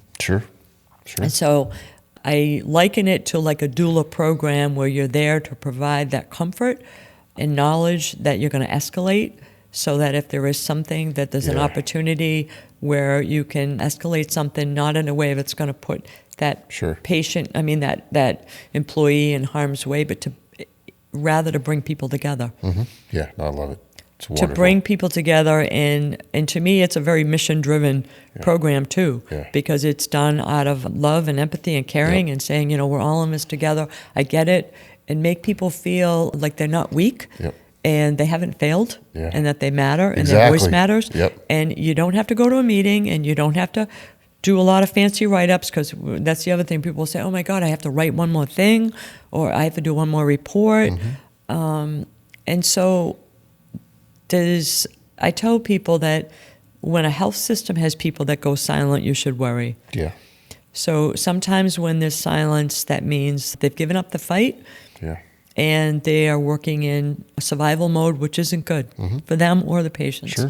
And so I would like to think that, and I don't know, I'm not hopeless about it, but I have hope that in some organizations we can increase the conversation about how we can work together towards, and again, go back to that 80-20 rule. When we look at our quality, training with Deming over the years with the 96%, they'll say, well, it'll be a system issue, and I'm trained in that. But I have to tell you that there are more and more times I look at it and say, there are times it's a people issue, meaning that it could be a leadership issue. And you could go back to systems-based training to say, yes, but if you keep peeling back the onion, it still goes back to systems, yes. But at the end of the day, if you were to change up the leadership in some organizations, support them better, or in some cases have more accountability with the board and remove some people in leadership, and it doesn't happen overnight, but then I think there's hope for bringing people together, sharing the good, the bad, the ugly, because healthcare is a challenge, and work towards making things better. But people ask me, would you go back into a hospital, as a W-2 employee? And I say, yes, I'd never say never, but it would have to be with the right leadership team that we're going to listen and learn from each other.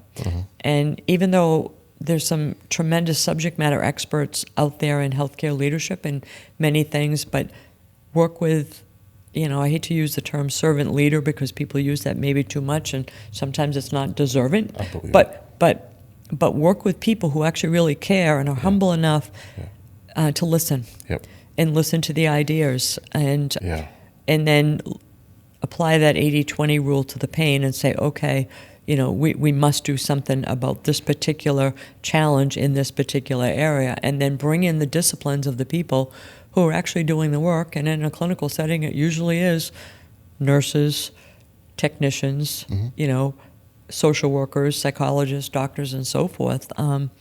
But I worry that we don't have enough of that. Yeah. And so the gap is getting wider. Yeah, it's a wonderful thought, and you'll be great at it. I think it goes back to what we started our conversation at, is good people are required to be a part of that change, and you won't go back into a hospital where there's not good people. You won't work with people that aren't good people. And by the way, you get to be the judge of that. That's for you to decide.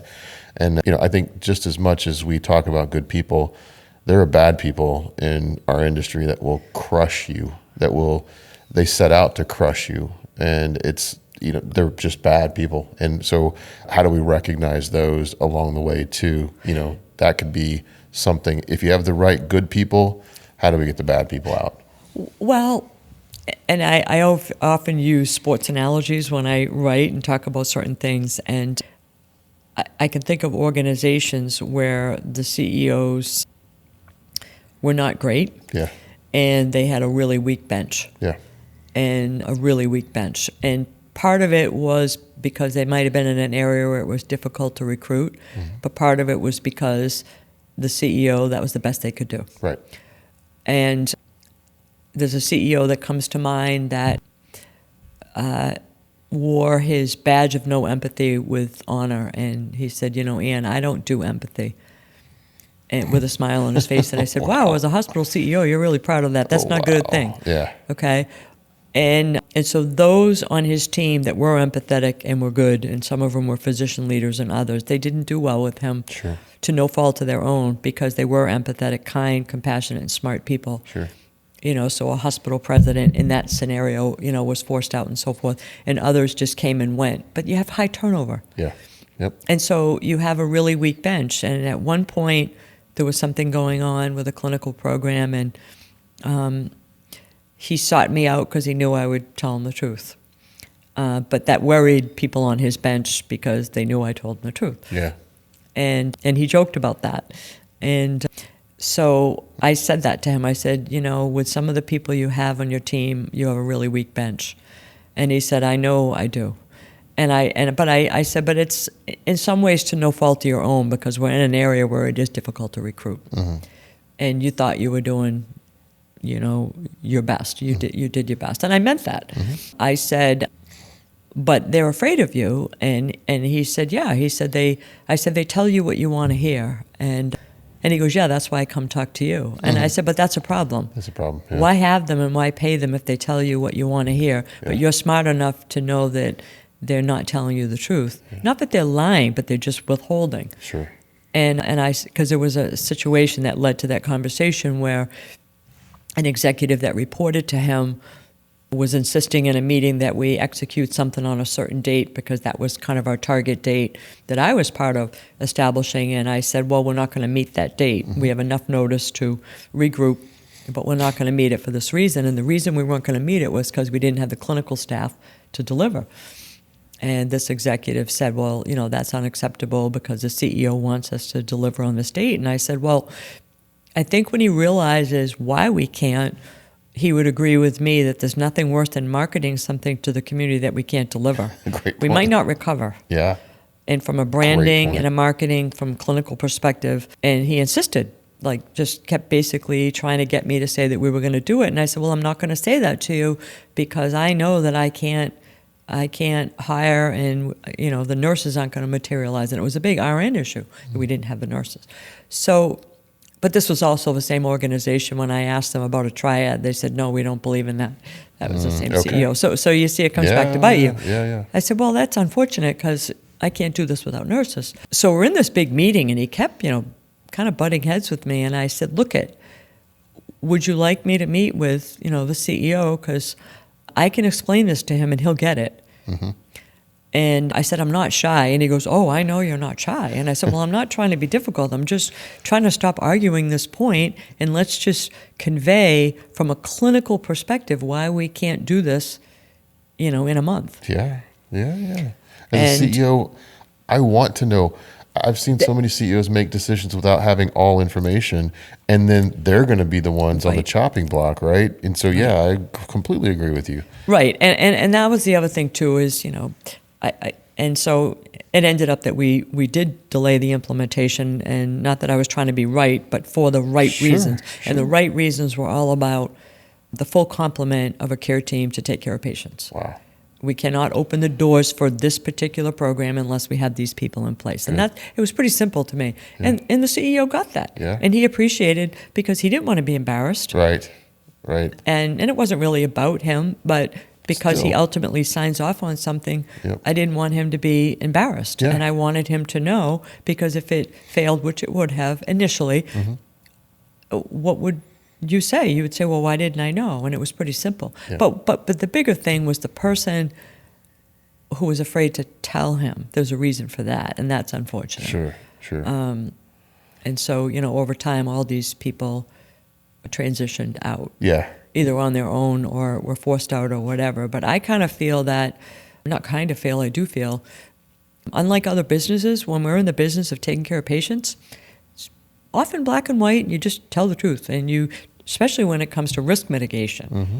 And that's where, as an administrator, people like to hate the administrators, but usually if it's someone like me, we're advocating for what's safe. Sure. And if we're advocating for safe staffing ratios, or we're advocating for the right clinical person to take care of this patient. So when the system's trying to save money and saying, no, we can do it with, let's say, a medical assistant, in many instances I would argue that no, actually we're doing a lot of invasive procedures. We need RNs. Yeah, sure.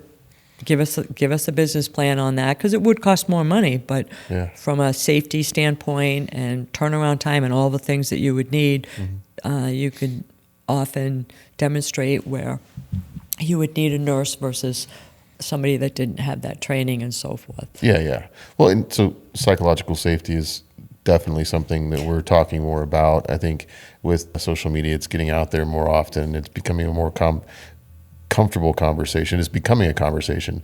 But you had something over the past week, coincidentally, as the ultimate, we talk about mental health a lot, but somebody took their own lives recently, and a physician, and it's like, it's not the first one I've heard about this month. There's others that are going through things that they don't have outlets for. They don't feel psychologically safe for whatever reason. And some of them, unfortunately, back themselves into a corner with, and isolate as a result, right? So it's like there's major consequences happening, and it's sometimes at critical mass. And so we have no choice to talk about these things, I think. Right. And so for me, I'm not a mental health practitioner. I'm not a practitioner at all. Yeah. But because of the way that I write, physicians and nurses in particular of all the clinical disciplines feel a safe space to share in private. So LinkedIn is the only platform that I engage with and write. And as much as my engagement can be on any given day with a story, it's a lot behind the scenes that you don't see, because those people can't engage on the open either to protect their privacy with what's going on with them, but also they don't want their employer to know. Yep. And so I've had many people that I have got on a phone call with, not just in the U.S., but overseas as well. Wow. Many, many, many times. Wow. Because other countries struggle very much with abuse and toxic workplace and clinicians that are at risk. But so I don't want to take on that as if I can solve that, and I make that perfectly clear to people. And there's been some people I've said, look, you may not listen to me, but I strongly recommend that you get the support of a psychiatrist, because some of them absolutely need that. But sometimes it's as simple as, you made a difference for me, and I'll always ask, tell me why, and because I feel validated that I'm not the problem. And so, and the other, space that's, been kind of unique is that because they know I get it from an administrative standpoint. So even though many people have supportive homes, they actually do, because we talk about that. Does your partner understand that? They will all say, yes, I have a wonderful husband, wife, or whatever the case may be, but they'll all say, but it's different talking to you because you understand the hospital setting and the medical group, and a lot of them have significant others that are clinical as well.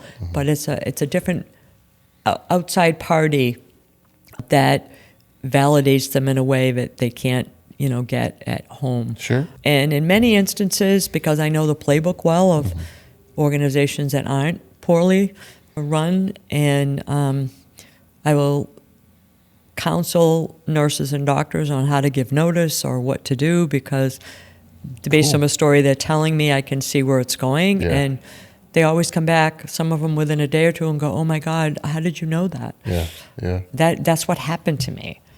And so it's an interesting space, but it's people that consistent messages, we feel validated, that our voices matter.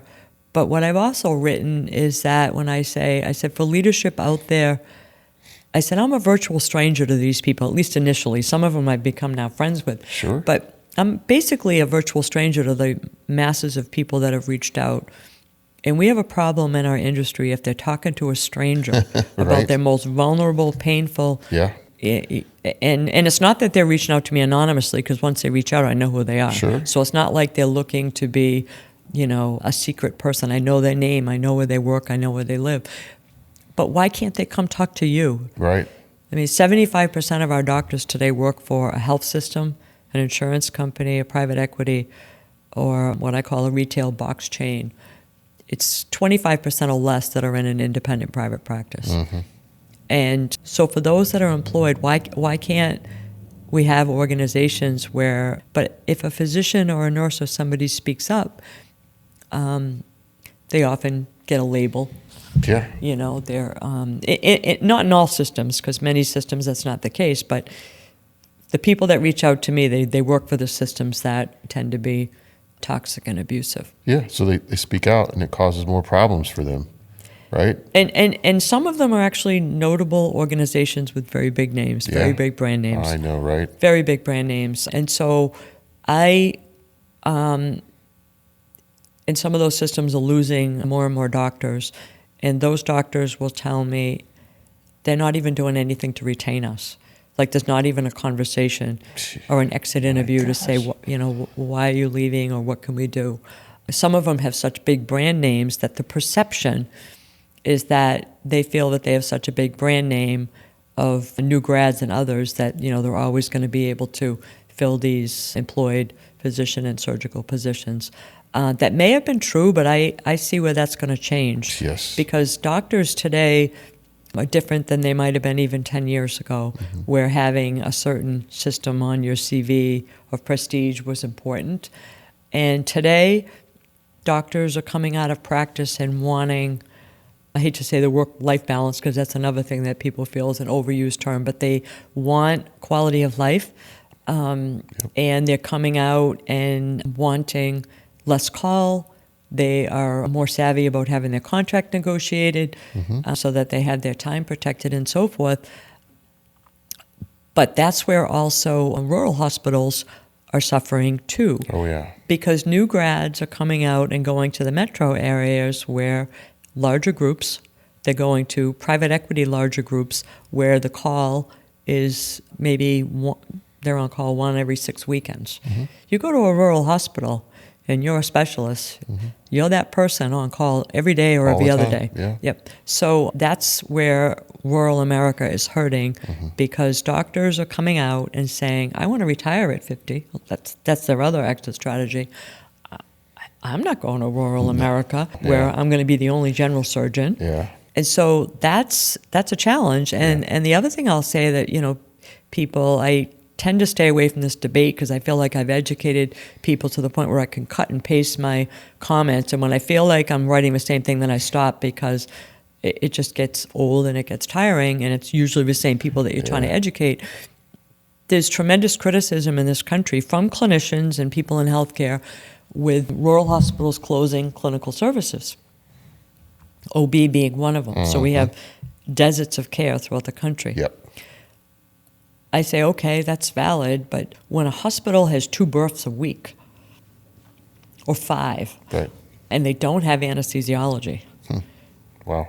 and they don't have OB, and they're relying on transient locums coming in, that's not an OB service. So the hospitals that are closing, it makes sense. Yeah. I mean, is it good for patients in the community now who have to travel maybe more than 50 miles and in some cases longer, but they don't have a viable program? So when Sure. people say the hospitals are greedy, and it used to be that an entry point to a hospital, because most people are healthy, young people, is labor and delivery. So when you have a good labor and delivery experience, that's your hospital. Yeah. Those days are gone. Yep. But we have a shortage of anesthesiology in this country, in a lot of parts of the country, and the same with OB. Yep. And so you can't have these services if you don't have obstetricians and you don't have anesthesiologists. Exactly. Yep. And it's not just happening in rural America, it's happening in other parts as well. So I throw that out there as a means to support the leaders in hospitals that have had to make these difficult decisions. It's not based on greed, as a lot of people will say, oh, they're not making money, and what are these hospital leaders thinking? You can't have some viable clinical there are hospitals in this country now for the first time ever that have closed the ORs because they don't have surgeons. Yeah. Okay? Yep. And some of it will say it's temporary. That's dystopian to me, that because what has kept the doors of hospitals open for years? Surgery. Right. Revenue from surgery. It's always oncology, it's surgery, endoscopy suites and so forth. But when a hospital closes those services because they don't have surgeons, that's not a leader. No leader wants to do that. Right. Right. Right. That could be the beginning of the end for these hospitals. Yeah, yeah. I had one CEO tell me recently, he said, I can't stop marketing because I feel like that's the death of our future, right? So if I stop spending or investing, but I agree with you, it's also what departments you close could be the death of your future, right? And you're doing it because maybe CMS took $1 million, because they, you supposedly overbilled or whatever, but there's reasons for it. I get that, but yeah, it's a critical problem right now. Well, and the problem that we're trying to unwind in the minds of people that don't know any better, and not talking patients, although we're all patients, but people that work in healthcare. Years ago, hospitals, in some communities and cities, they were on every other block. Yeah. Okay. Yeah. And so there's people that hate the consolidation. They think that there's less choice and less competition and more expense, and that may be true to a certain extent. But we also had days where hospitals were trying to be everything to everybody. And so we didn't need to have all these expensive bricks and mortar buildings. I mean, the cost of the infrastructure for physical capital and the maintenance. Yeah. And all these hospitals that today, particularly rural hospitals that have that deferred maintenance, they haven't been able to keep up with keeping their facilities updated because they couldn't afford it. It's like 70% of what their spend is on the facility. Right. Yeah. And so now we have a situation where it makes sense if we're normalizing and saying, okay, everybody doesn't have to have these particular, tertiary services, but on the other hand, we did. Yeah.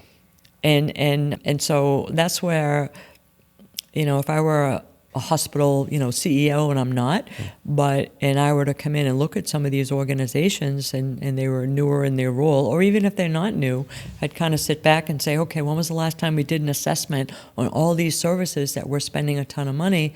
And, I'm not saying this because I endorse any one particular company, but, revenue cycle. Yeah.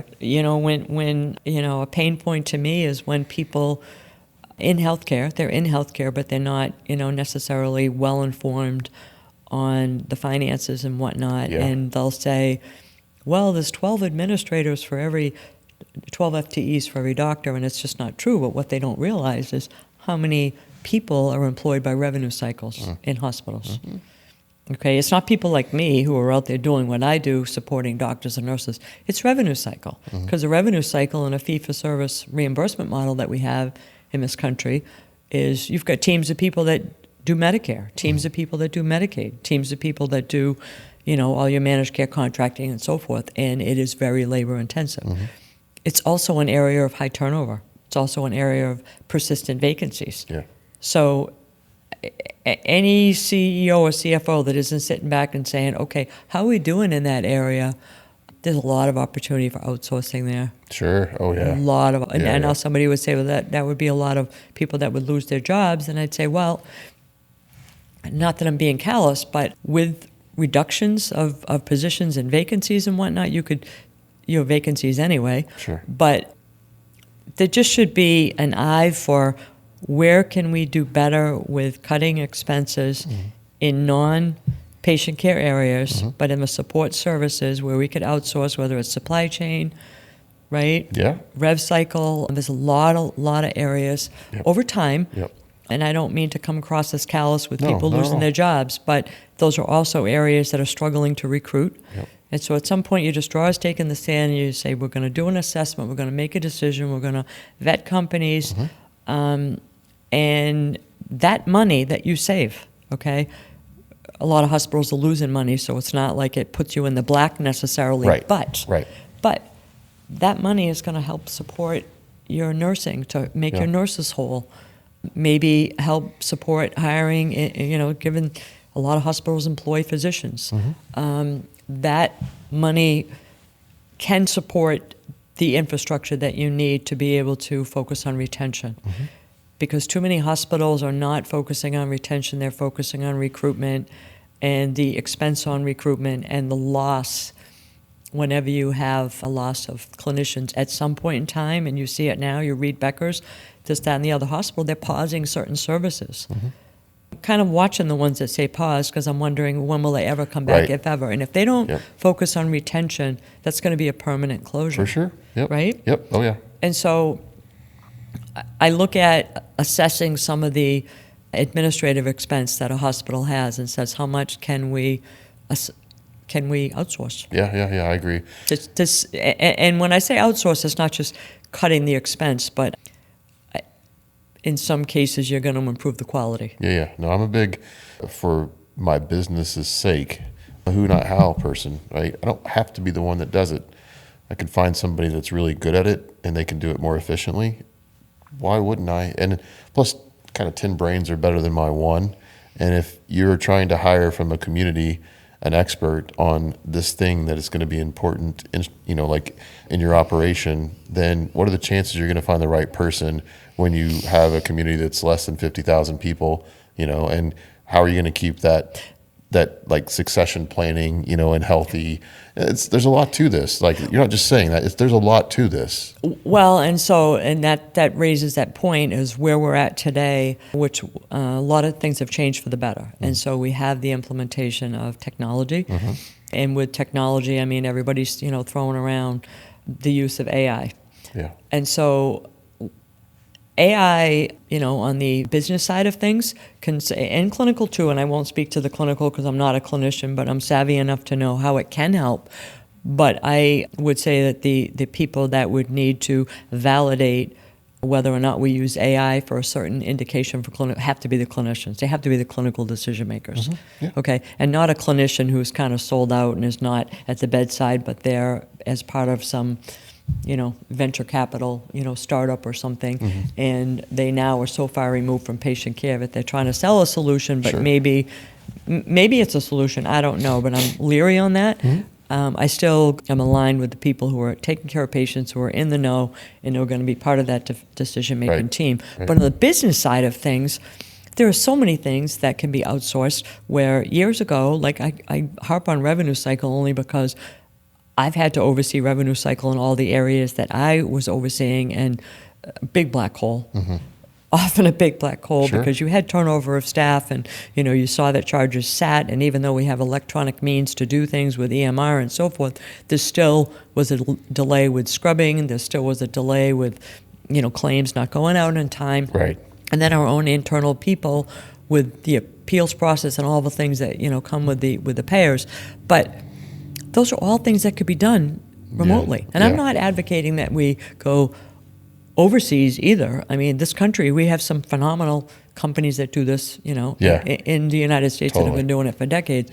But sadly, some of the biggest buildings that hospitals have are for billing because they employ so many people. But years ago, that you did have bricks and mortar people. You go in a building and this is the Medicare floor, and as far as your eye could see were cubicles of people with people in headsets. Doing all their work. And today, technology is so advanced with automation that people should be looking at how we can outsource. But when I bring up revenue cycle, if anyone's listening to this, I don't want to have to say this, is that sadly, one of the companies that has come in and taken a piece of that pie for outsourced rev cycle management is Optum, United Healthcare. And that to me is a shame. That's all I'll say. It's a shame. It's a shame because they're an enormous company, and the largest employer of physicians in this country is Optum, United Healthcare. Wow. The largest employer of PAs and NPs is Optum, United Healthcare. And so that doesn't seem to be slowing down. So if a hospital is struggling and they're looking to outsource various things, I just would plead with them to please look at your options and don't keep feeding that beast. Yeah, right. No, I know. I get what you're saying. I think you're saying it right. Yeah, I think just kind of wrapping up here, I think the way that we met was fortuitous, and the things that I believe that we can do to help humans in healthcare and stay focused on them they're boundless. We've got so many good things we can choose from, and we have time to do it. I think a lot of my challenge, personally, is that I put time limitations on myself, and because I'm urgent. It's just my nature, and so. But we don't have that. We don't have to make these make-believe timelines. Although we want to go fast and get there, we got time. Let's just figure out what makes sense and then figure out how to work together, right? Yeah, and as I said, the journey as an independent consultant is a challenge. Yes. But it's, for me, putting that pause button and saying, I would rather have a smaller circle of people that I collaborate with, because no matter what, and it doesn't matter how long we've been in our industry, so much is changing that it's an opportunity to learn. So every day we learn, everybody that I talk with. And so I want to, and I've done a pretty good job at vetting people to be people that I can learn from. And it's not like a contest of who learns more, but can I learn something from this person? Sure. And not be judgmental, and to share and learn and grow, but have a smaller group that. And so if there are solutions along the way where I fit in that I enjoy and I'm passionate about, is being able to make those introductions and solutions, whether it be a hospital system with a CEO, a CFO, or that team, or others, to be able to have that credibility to know that I have vetted that solution and here's how I think it could be a fit for them. Because I wear the hat of a former person who had gatekeepers, because I had lots of people trying to sell me things, but also a gatekeeper for people in the C-suite because I reported to them. And so I respected their time, and I always did, and I really respect their time today. And so anyone that I've made an introduction for the various solutions that I see knows that. And where it can be fun, and I want it to be fun, is that with different opportunities that are out there, let's say it's on the benefit side of things, working with independent physician groups, with doing direct contracting with employers, and I'm working with several right now in Dallas. There's a digital platform component to all of that. Most employers today are powering their plans through a digital platform. So I'm working on the benefit side of things, but I'm working with the employer in terms of what their needs are. But my client is the independent physicians. And so if a piece of that, like the digital platform, comes along and it's not clear in terms of how the payments, how it's all going to work, that's where I support the physicians to say, okay, school me in that, help me understand. So I'm getting very involved with the tech side of things as well. Yeah. Good. So it's a fascinating place, but at the end of the day, it's rewarding to me to be able to tap the experience and the journey that I've had, and the experiences both in operations, finance, tech, all these various things, and put it together to say, okay, ultimately, who is it going to serve? It's still serving the patient. Yeah. Yep. Good Right? point. Yeah, for sure. Because, our employers that are looking for better plans for their employees, they're patients. Yeah. And how can you get us into these practices, and what's the flow going to look like and whatnot? So you're familiar with Dallas, one of the fastest growing populations in the country. Yeah. But it's also met with one of the fastest exoduses of primary care. Wow. I did not know that. So it's a perfect storm. Huge demand, but how do we meet that demand? Because primary care is a challenge for access in DFW. Sure. I think that, plus, the more we can tell the story, I'm a storyteller, right? So it's a problem, and then how you package that problem and, tell the world about it is going to matter, in some form or fashion. But you have to have trust and safety and, all the stuff we talked about in order for people to really listen to you. You've built that over, all this time. Now it's like, how do we convert that, right? Well, and in Dallas, I won't get into the details except to say this, and I've worked with some notable names in Dallas, and I've said it's wonderful, the disruption that you are doing and want to do, but it can never be on the back of a primary care physician. A brand will only get you so far, and your tech and all that, and patients really don't care about the brand and the tech. I said, but if we have to come up with plans and infrastructure and so forth that keep a primary care physician that's still passionate about practicing medicine, and the ones that I work with are. They're not threatening to leave, but we need to somehow bring joy back in medicine so that they can. I love that. But a brand and tech and all the venture capital money, all these things that you hear about, at times could be offensive, and that's where the primary care physicians and the physicians I work with appreciate it, because I'm not going to follow that buzz and noise at the expense of a physician. Because at the end of the day, as I'll finish by this, I said to somebody, we're teaching you healthcare. You all may know and have the wealth and the brand and the funding, but we have the service, and that's delivering medicine, delivering care. Yep. And never, ever, ever lose sight of that. Ever. Totally agree. And so that's my mission. Yeah, and beautiful. And so anybody that I work with and the solutions that I work with, that's paramount. That's what fuels me. Yeah, that's amazing. Thank you for coming here. Well, thank you. It means a lot to me. It was a good conversation. Yeah, I think so too. Had a blast. I'm passionate about it. I know. And I feel that, life is short, but you got to surround yourself with people who, in their own way, whether it's a big way or a small way, are authentic and make a difference. I agree. And like the fact that you chose me to do this with, I'm honored by that. It means a lot. So thank you. Yeah, I haven't done a talk like this in a couple of years. I have a lot of opportunities to, and I don't for a lot of reasons. Yeah. But the conversations we've had up to this point made it different. Yeah. So maybe it's the beginning of something. Yeah, it is. And storytelling is important, but authentic stories that come from the heart. Totally and agree. Healthcare with a heart is my mantra. Hey, this is your host, Danny Mobley. Thanks for watching Humans of Healthcare. Please subscribe below for more great interviews.